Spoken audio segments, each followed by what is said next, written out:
probably should have waited to film this video when I looked a little better.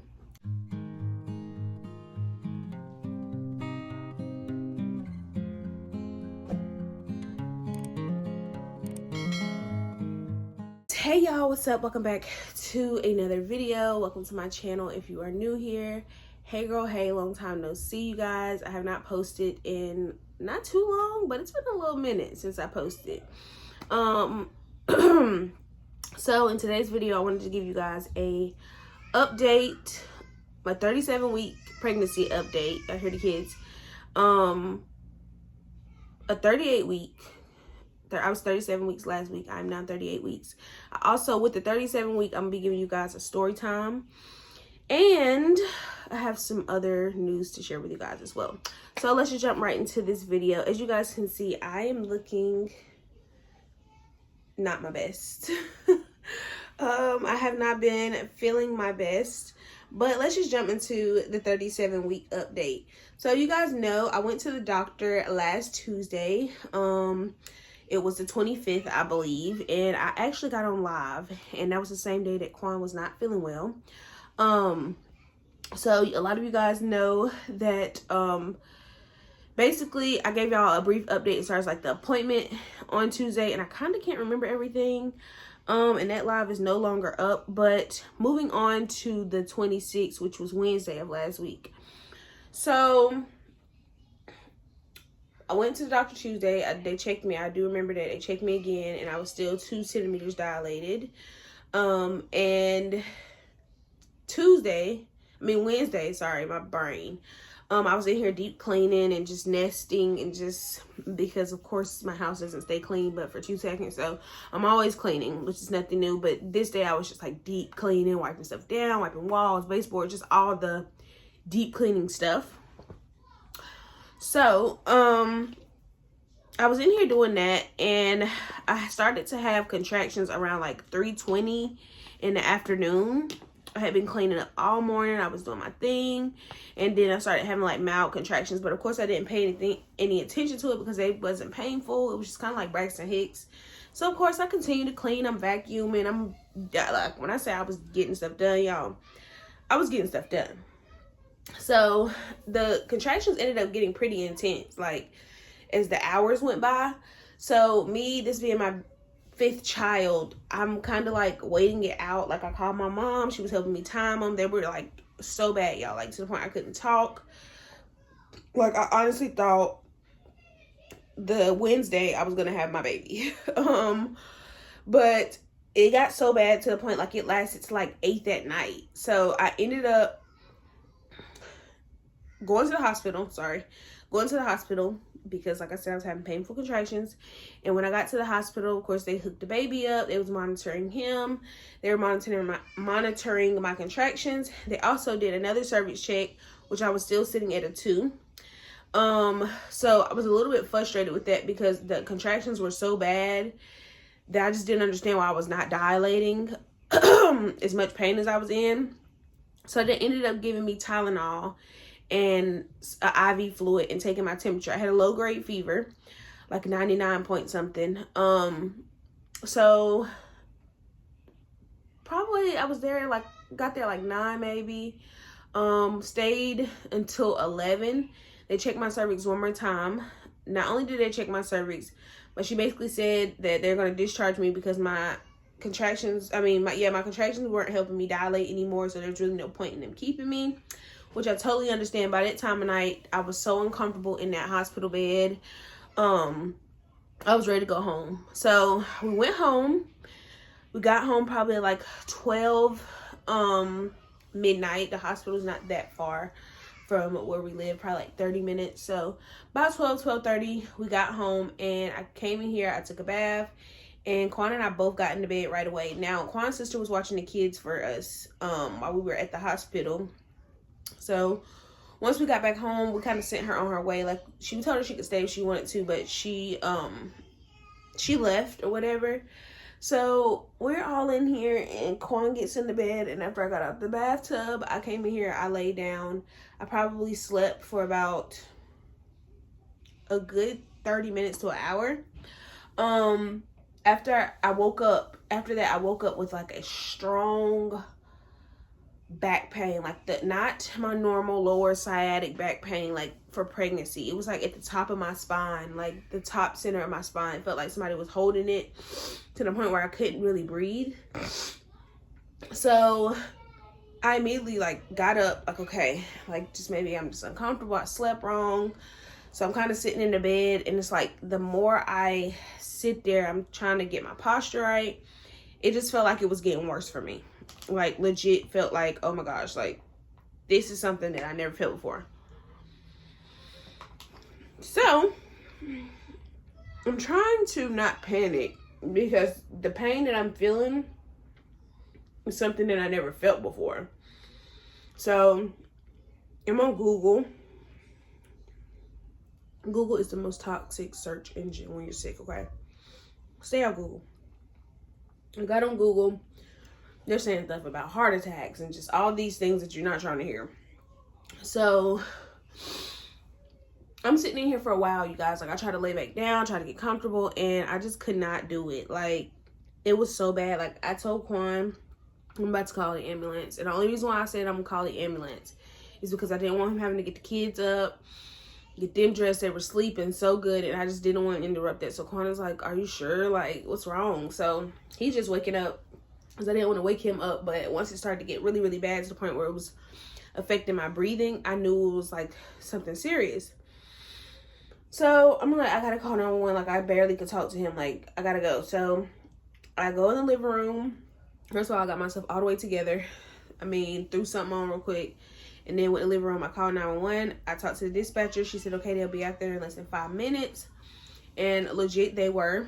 So I went outside and I met them, because I didn't want the knocking to wake the kids up. So met them at the ambulance, got on the ambulance truck, and got brought to the hospital. Now, this is about, we arrived at the hospital about 3 o'clock in the morning. That was me and the paramedics. And when I got there, I told him, like I was telling the guy on the way there, everything I was feeling. You know, I had been having contractions and stuff, and I had just left the hospital. So he was like, okay. He said, I could tell that you're in pain because your pulse is high, and like you look like you're in distress, basically. So I'm like, yeah, like it was bad, y'all. So I get to the hospital and get back in there, and the same nurse that was there a couple hours before was still there. So when I get to the hospital, when I get up there to they have like a labor and delivery triage, like an emergency room for pregnant women. So I get up there, and she tells me, the first thing she says was, you're back, what's wrong now? So me being in pain, I processed what she said, but I was processing the fact that, what? Like, I was really baffled by the way she said that. So the paramedic man was very sweet. He kind of broke it down to her, like what symptoms and stuff, because I really didn't say nothing in that moment. I was so stuck at how she responded to me being back at the hospital. So he kind of explained everything to her. So once I got in there, I'm just gonna fast forward. She was being a little nasty, like I said, when I first got there. So once I got put in a room, she tells me to go to another room, walk over there to another room. I'm already in pain. So I didn't argue. I didn't say nothing to her. Like, I didn't open up my mouth, y'all. Like, I literally just walked to the next room. Went to the next room, and it was like a gown on the floor, sheets everywhere. Like, I'm like, this room is dirty. So she's like, oh, I wasn't aware. Goes back to the room that you just came from. So I'll go back in there. So I'm undressed, and I'm putting back on this gown, this hospital gown. And I just literally waited for them to come in there. So they come in, and she starts doing like my vitals and stuff. She took my temperature again, and my temperature was like 100 and something. Okay, I was not aware that I had a fever at 100 plus at the time. So she was like, okay, so since your fever is going up since I checked it earlier or yesterday, I'm gonna just go ahead and do a COVID test. I'm gonna tell you, and this is what she said, her exact words, y'all. She said, I'm gonna tell you right now, you're gonna test positive. So I'm like, well, I hope not. Like, that was the first thing I said, like, well, I hope not. And she was like, well, most people who come in here with a temperature usually test positive. So I'm like, okay, which was weird to me. So like I said, I didn't have any symptoms. Having a contraction. I didn't have any symptoms of like COVID. So they came back in. She did the COVID test. That was one of the most traumatizing and painful experiences I've ever had in my life. Now, y'all know I have not caught COVID this entire pandemic, and I was so blessed. I was so grateful to just have dodged a bullet. She stuck that thing all the way up here. Now, I know I've heard people say that they don't have to do that anymore. They can kind of just like swab right there at the edge and get it. But like I said, she came off as a very nasty, rude nurse. So after she stuck it up to my brain, literally, my nose was burning so bad. Like, it was like a discomfort that I've never felt, even with like a cold. Like, it was like horrible. Like, it burned, y'all. Like, I don't know what I could do to stop the burning in that moment. So she takes the test, and the doctor comes in, and so she basically like asked me all the symptoms. So I'm telling her, and she was also nasty. Like, I don't know what was going on with the night shift, but they were just really rude. So she says, she asked me my symptoms. I told her like I'm having this strong like shortness of breath because my back is weird. I've never felt this before. So she says, okay, well, we're gonna go ahead and cancel out all the bad things, or the stuff that could be like really, really serious. So I'm like, okay. So she was like, well, usually usually a pregnant woman at this stage, it's common for them to get blood clots. So I'm thinking, blood clots, like what? So she's like, and if you do have a blood clot, after we run all the tests we need to run, we're going to put you on blood thinner. So the first thing I thought, of course, was my baby. What does that mean for my baby? So I asked her, I said, what does that mean for my baby? Do you guys know, this doctor said to me, well, if you don't take the blood thinners, you're going to die. Like, that's exactly her words. You are going to die.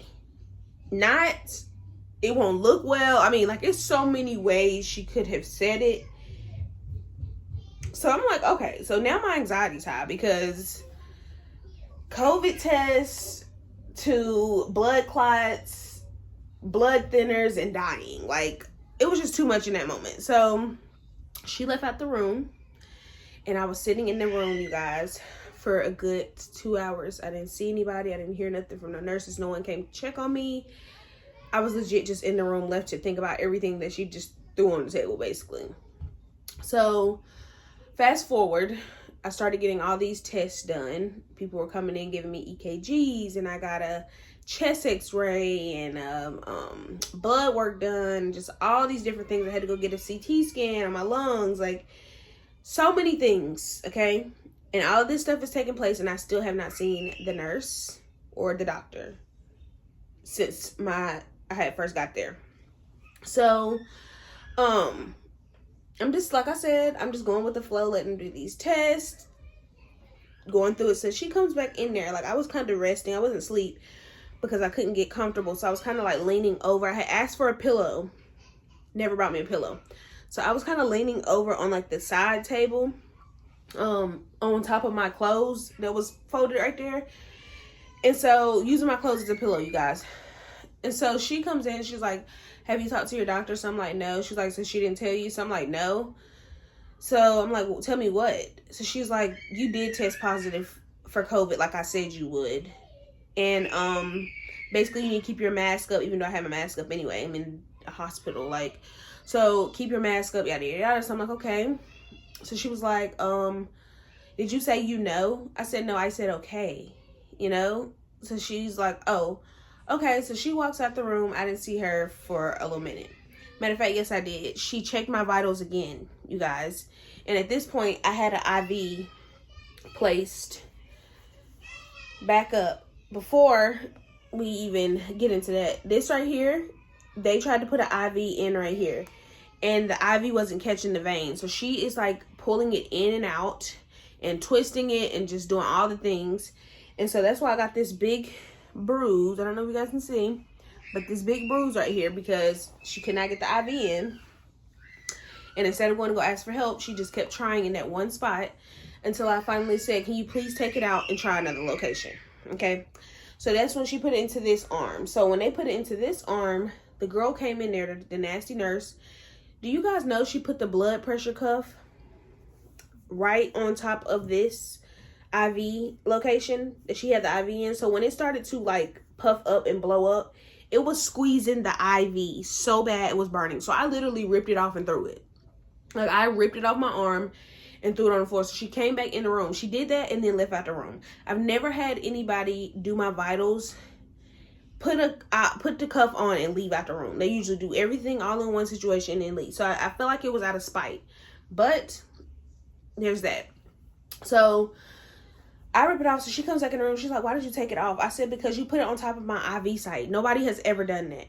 Like, why would you put that on top of, like, I don't understand. So she goes back out in the hallway, and it was, by that time, it was time for shift change, okay?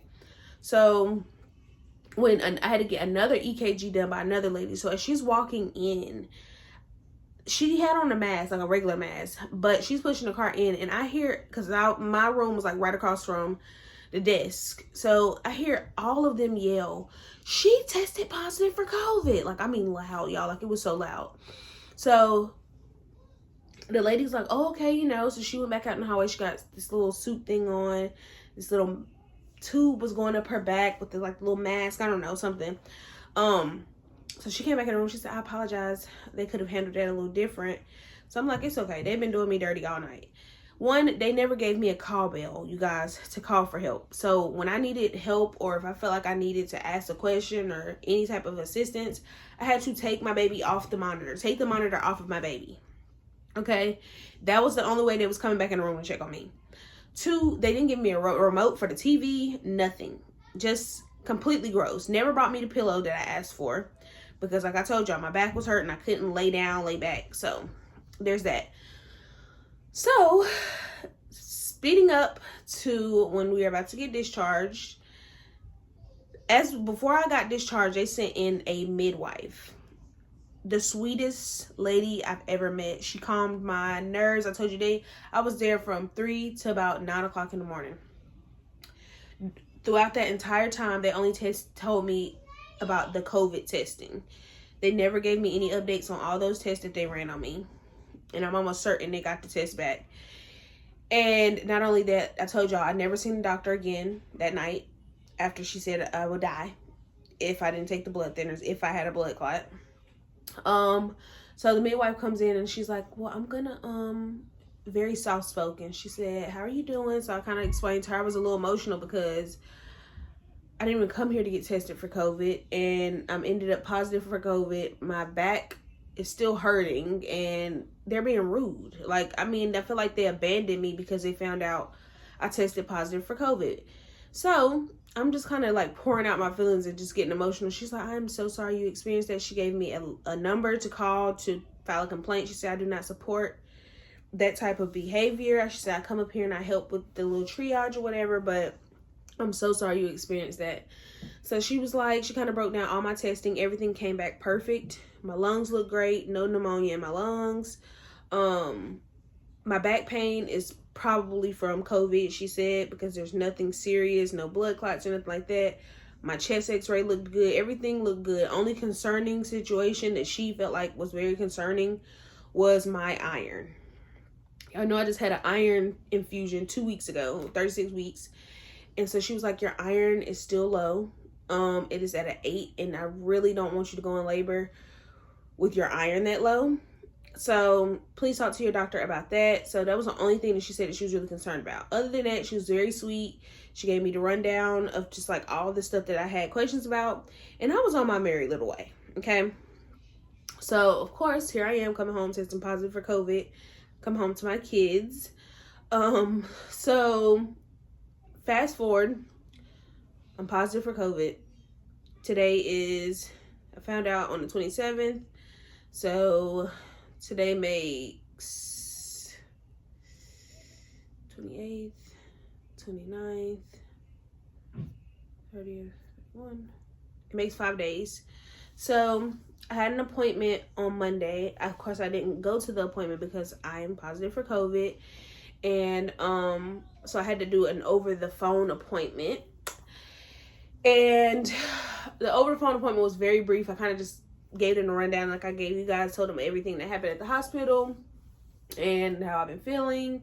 I've been having contractions, but nothing too intense is gonna put me in the hospital. So baby Kamari said, listen, he gonna thug it out and chill until he is ready.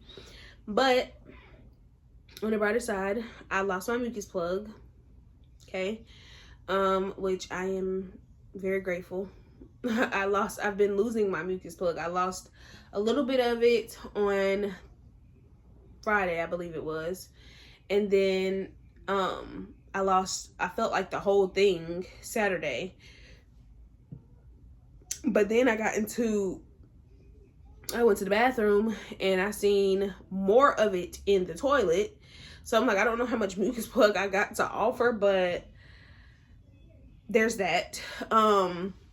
So we did lose our mucus plug, and next week I can go back to the office visits. I have to go get 2 more iron infusions, you guys, on Monday and Tuesday as well of next week. The kids did get a fever, but it only lasted for a day. And of course, I'm always on top of their vitamins, but I made sure we did more vitamins and I gave them Tylenol, and now they're 100% good. My symptoms when I left the hospital was the nose burning. The only thing that helped with that was the humidifier steam.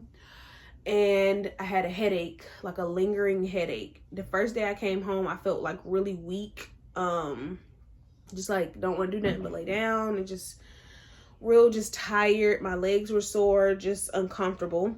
And then the second day I felt like I was like 80% better. It was weird. Like I woke up and I had like a little bit of congestion, but that was about it.